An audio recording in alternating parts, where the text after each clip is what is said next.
10. Sexual psychology. In the previous segment, I discussed how children are different from adults and some of our psychological traits are age-related, such as our linguistic and cognitive learning abilities. We lose the ability to learn a language successfully after a certain age. I also discussed how children are wired to get attached to their provider and protectors. In this segment, I'll discuss the psychology of the sexes. Are men and women different in their psyche? Sexual dimorphism. One of the most important human behaviors is mating and reproduction. After food and security, sexual urge is the strongest instinct in animals, including humans. As animals, our basic biological purpose in life is to survive in order to mate and reproduce future generations. As a result, a lot of what we do on a daily basis are directly or indirectly influenced by our urge to mate. Homo sapiens are dimorphic, which means male and female sexes have to mate to reproduce. This also means that males and females are different in size, reproduction cost, and fertility window. Males are generally bigger than females. Another huge difference is the cost of mating. For males, there's little or no cost when mating, but for females, it means 9 months of pregnancy and a very painful birth, and throughout history, a high chance of death at childbirth. Another major difference is the fertility window. Men stay fertile much longer and more constantly, while females have a shorter monthly window as well as a shorter overall fertility window as females experience menopause. Due to these basic biological differences, men and women have different mating strategies which influence our behaviors towards each other.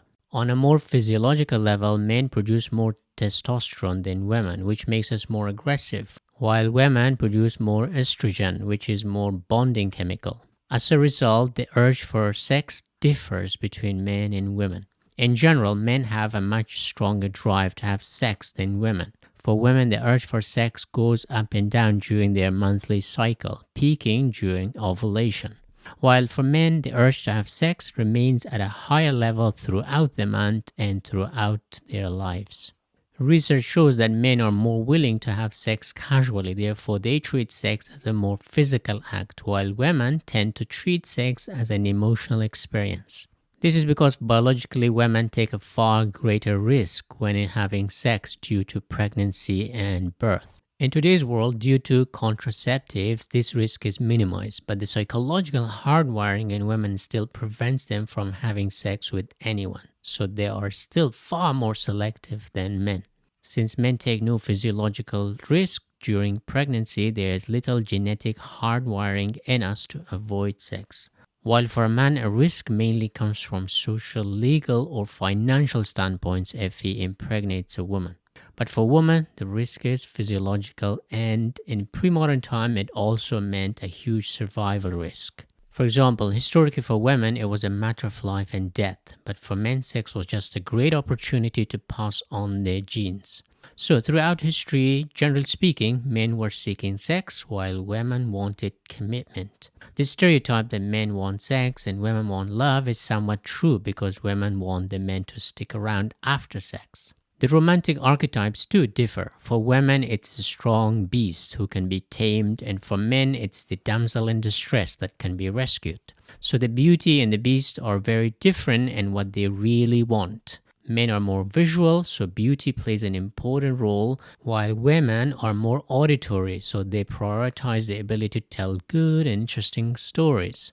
How do these differences emerge in boys and girls? According to studies conducted by Masters and Johnsons in the 1950s and 60s, boys and girls grow at a similar rate until puberty. After puberty, the differences start to show more drastically. Boys tend to show more aggression due to high levels of testosterone, while girls tend to show neuroticism due to high level of estrogen. So boys express themselves through physical confrontations like fights and sports, while girls express themselves through gossip and storytelling. According to the British biologist Lewis Wolpern, who was born in 1921, men are modified women. He argues that male and female embryos are identical except the female has the XX chromosomes while the male has XY. He speculates that we are all conceived as female, but male embryos change because instead of two X chromosomes, they have one X and one Y. This even plays in language we call Mother Nature, not Father Nature. Instead, we have a Father God or a Sky Father.